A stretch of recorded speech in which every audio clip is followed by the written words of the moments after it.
Sir একটা জিনিস একটু আজকে যেহেতু আপনারা সকালেই ফ্রি টোটো সার্ভিস আপনারা কালীপুর বাস স্ট্যান্ডে এবং আরামবাগ বাস স্ট্যান্ড এই দুটো দিকে আপনারা চালু করেছেন, উদ্যোগটাকে সবাই সাধুবাদ জানাচ্ছে। কিন্তু সমস্যাটা হচ্ছে যে আপনারা যে উদ্যোগটাকে নিয়েছেন, কিন্তু সংখ্যায় টোটো যেমন একদিক দিয়ে কম যাত্রী তুলনায়, একইভাবে আপনার কামারপুকুরের দিক থেকে এবং দামোদরপুরের দিক থেকে যে বাসগুলো ঢুকছে, তার যে প্যাসেঞ্জারগুলো নামার সাথে সাথে যারা কিন্তু টাকা নিয়ে যাত্রী পরিবহন করছেন, তারা ওইগুলোকে ক্যাপচার করছেন এবং ওই জায়গাতে তারা ফ্রি সার্ভিস টোটোকে আসতেও দিচ্ছেন, মানে ঘেঁচতে দিচ্ছেন না। তার ফলে হচ্ছে কি, আর যাত্রীরা যারা প্রথম আসছেন তারা তো বুঝতেও পারছেন না যে আদৌ কী সিস্টেম চালু হচ্ছে কি না। এর ফলে হচ্ছে ফ্রি সার্ভিস সিস্টেমটা অনেকেই পেতে পারছেন না। তো এটা নিয়ে কোনো কি মানে সদর্থক কিছু ভাবনা করা যায়? না, আজ থেকে তো টোটোরা ফ্রি সার্ভিস চালু হলো। তা এর মধ্যে যে আবার টোটোরা এরকম বদমাইশি করছে, এটা তো আপনাদের মুখ থেকে জানতে পারলাম। তো এটা আমি এরপর বিকেলে যেয়ে দেখে এটা একটা সমাধান করব। আচ্ছা, এটা একটা ভালো দিক। আর একই সঙ্গে হচ্ছে যে দিন 15 ধরে তো এইটা আমরা শুনলাম যে ব্রিজটা প্রায় আটকে থাকবে দিন 15। এই যে সময়টার মধ্যে আপনাদের বাস স্ট্যান্ডে এই মুহূর্তে যেহেতু বাসের সংখ্যা খুব কম ঢুকছে, বাসের ভেতরে যে ভয়ঙ্কর অবস্থাটা হয়ে আছে, আপনারা কিছুদিন আগেই ঢালাই করার জন্য একটা চিন্তাভাবনা নিয়েছিলেন। এই সময়টাকে ব্যবহার করে বাস স্ট্যান্ডের চাতালটা কি ঢালাই করে দেওয়া যায় না? দেবো, আমরা ভেটিংয়ে পাঠিয়েছি। হ্যাঁ, ওটা এলেই আমরা করবো। সেটা কি এই সময়ের মধ্যেই, যে এই যে একটা ডামাডোলের সময়টায় যখন বাস স্ট্যান্ডে বাস ঢুকছে না সেভাবে, প্রায় ঢুকছে না, না, এখন ভেটিং না হয়ে এলে আমরা করতে পারছি না। আচ্ছা, ওটা যদি খুলেও দেয়, আমরা বাসকে পাঠিয়ে দেবো দৌলতপুরে বাস স্ট্যান্ডে, যেটা আপনারা উদ্বোধন করেছেন নেতাজি সুভাষ বাস টার্মিনাল, পাঠিয়ে এটা বন্ধ করে কাজ করবো। আচ্ছা। মানে এটা ওইটার উদ্যোগটা আপনার কি মনে হয় ভেটিংটা পাস করতে কতদিন লাগতে পারে? জানি না এখন কদিন নেবে, কারণ সামনেই তো পুজো আসছে, হ্যাঁ। আবার ওই দিক থেকে একটা সমস্যা আসবে এবং একই সাথে কিন্তু রাস্তাগুলোর অবস্থাও খুব খারাপ। সে আপনার কি রিপেয়ারিং এবং মানে বাস স্ট্যান্ডের ঢালাই করা মানে চাতালটা আর এদিকে রাস্তা, এই দুটো কি একই সাথেই চলবে? না, আগে বাসের ভেতরটা ঢালাই হবে, আচ্ছা। তারপর রাস্তা হবে। আর যেটা বাস স্ট্যান্ডের দোকানে একদম রাস্তার গায়ে যে স্ল্যাবগুলো, ওই স্ল্যাবগুলো প্রায় 2006 সালে যখন প্রথম উদ্বোধন হয় তখন থেকেই স্ল্যাবগুলো আছে, কিন্তু মানে স্ল্যাবগুলো খুব বিপজ্জনকভাবে আছে। মানে আমাদেরই যেতে যারা মানে বাসকে থেকে বাঁচতে যারা ওইটাকে ফুটপাথ হিসেবে ব্যবহার করছেন, তারা কিন্তু বিপদের ঝুঁকি নিয়ে করছেন, হোঁচট খাচ্ছেন রোজ। এবং থানা থেকে নাকি ব্যবসায়ী প্রতিষ্ঠানদেরকে বলা হয়েছিল যে তারাই নাকি উদ্যোগ নিয়ে 1 মাসের মধ্যে করে দেবেন, সে 1 মাসটা 3 থেকে 4 বছর হয়ে গেছে, মানে কিছুই কাজ হয়নি। তো এই স্ল্যাবগুলো চেঞ্জের ব্যাপারটা যদি একটু ভাবতেন। আমরা এগুলো মাপজোক করেছিলাম, করে কোনো কারণে সেটা আমরা ইমপ্লিমেন্ট করতে পারিনি। আমরা চেষ্টা করছি আগামী দিনে ওটা করে দেবো।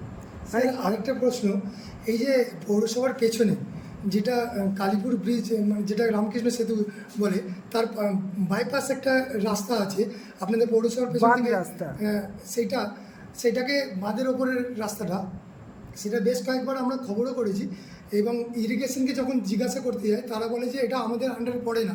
তা এইটার ব্যাপারে কিছু ভাবছেন? এখন যখন পরিস্থিতি মানে যানজটের আরও বেড়েছে এবং টোটোর সংখ্যাটাও বাড়ছে, পরিষেবাটা দিচ্ছে, সেই জায়গাটা দাঁড়িয়ে যদি এই রাস্তাটাকে মেরামতের কথাটা কিছু চিন্তা ভাবনা করা যেত, কিংবা রাস্তাটার অবস্থাটা খুবই খারাপ, ওটাকে বাইপাস হিসেবে একদমই ইরিগেশন আমাদের যদি দেয়, অর্ডার দেয়, তাহলে আমরা করতে পারবো। আপনারা কি কথা বলবেন?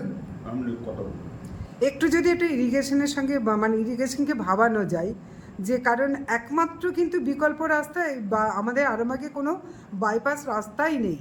এই জায়গায় দাঁড়িয়ে ওইটাকে কিছুটা হলেও বাইপাস, যারা সরকারি কাজে বিশেষ করে আসে স্কুল কলেজে, আপনাদের স্টাফ কিংবা এসডি অফিসের স্টাফরা, তারা যদি এটা দিয়ে যখন আসে তাদের ক্ষেত্রে যানজট এড়ানোটা সম্ভব হবে এবং সেই ক্ষেত্রে সুবিধা হবে। সেটা আমি ইরিগেশনের সঙ্গে কথা বলি, ইরিগেশন যদি পারমিশন দেয় তাহলে করবো।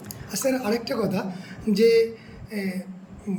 সাংসদ মিতালি বাগ তিনি বলেছেন যে ওখানে এখন যেহেতু বিপর্যয় একটা মোকাবিলা চলছে, পৌরসভা নিজের উদ্যোগে করছে এবং সমস্ত ভাবেই জনসাধারণকে স্বস্তি দেওয়ার চেষ্টা চলছে চারদিক থেকে।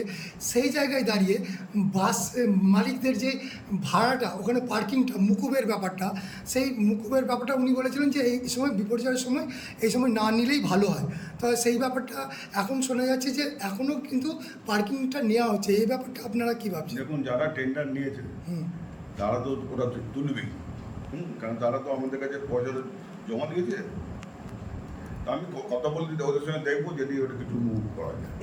এই সময়টা বিশেষ করে এই প্রসঙ্গটাতেই বলছি, যেহেতু বাস স্ট্যান্ডে তারা একটা কিন্তু সার্ভিসিং চার্জ একটা কাটছেন, অথচ আমি আজকেই একটা খবর করেছি, আপনি যদি লক্ষ্য করেন দেখবেন বাস স্ট্যান্ডের পিছনে যে রোডসের একটা অফিস আছে না, এই অফিসটার দিকে যেখানে আপনাদের ওখানে পৌরসভার চাতালটাতে বাইকটাকে স্ট্যান্ড করা আছে, তো সেই জায়গাটায় গোটা দেয়ালটা জুড়ে গাছ গজিয়ে গেছে, একটা পাইপ থেকে কনস্ট্যান্ট জল পড়তে থাকে, আর পুরো ড্রেনটাই পায়খানা এবং হোটেলের খাবার সব ভর্তি হয়ে আছে।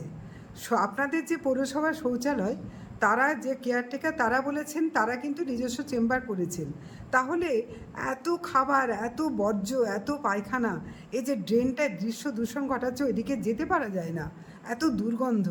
তো অথচ এখানেই কিন্তু অনেকে বাইক রেখে তারপর তারা অফিসের কাজে যাচ্ছেন। তাহলে কারা করছে এই নজরদারিটা থাকছে না কেন? নজরদারি থাকছে না নয়, ওখানে তো একটা একজনকে মানে টেন্ডারে দেওয়া হয়েছে।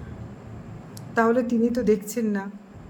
না না না দেখলে আপনার না, বাইকের কথা তো বলছি না, আমরা বলছি ড্রেনেতে এত পায়খানা পড়ছে কোত্থেকে।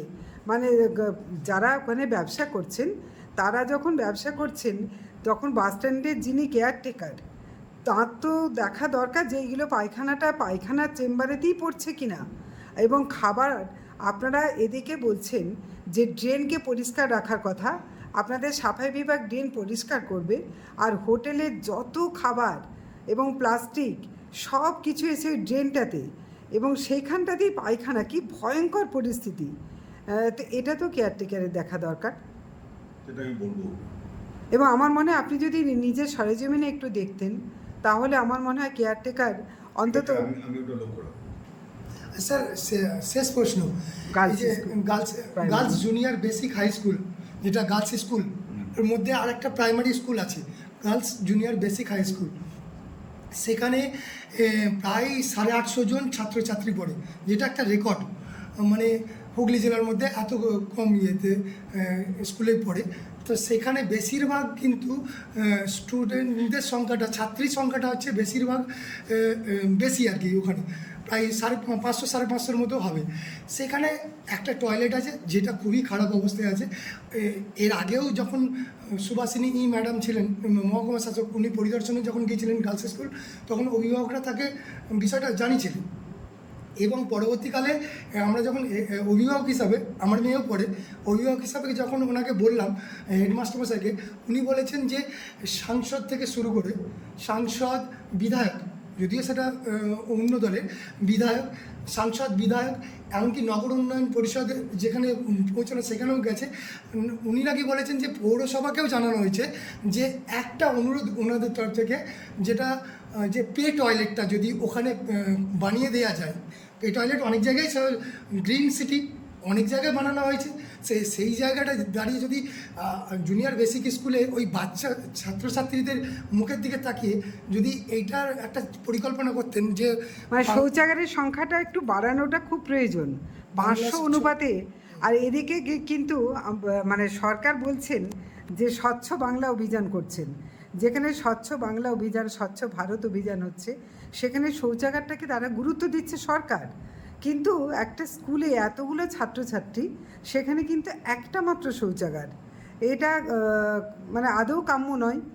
এবার সেই জায়গায় যদি মানে শৌচাগার বাড়ানো যায়, কিন্তু প্রধান শিক্ষক জানাচ্ছেন যে তারা বহু আবেদন করছেন, কিন্তু মানে কাজ হচ্ছে না। এটা একটা পৌর এলাকার মধ্যে 4 নম্বর এটা ওয়ার্ডে। মানে হ্যাঁ 4 নম্বরে আচ্ছা, এটা একটা পৌর এলাকা, পৌর এলাকার মধ্যে এই জিনিসটা আদৌ কি কাম্য? না না, কখনই কাম্য নয়। তবে আমি চেষ্টা করবো ওখানে আর একটা টয়লেট করে দেয়। হ্যাঁ, যত যদি তাড়াতাড়ি পে টয়লেটটা ওনারা পে বলছেন- টয়লেটই হতে হবে কেন? মানে এমনিতে তো টয়লেট একটা হলেও পাওনা। একটা যদি ভালো টয়লেট যদি ব্যবস্থা করে দেয় তাহলে ওই ছাত্রছাত্রীদের পক্ষে খুবই সুবিধাজনক হবে। অনেক ধন্যবাদ আপনাকে। ধন্যবাদ স্যার।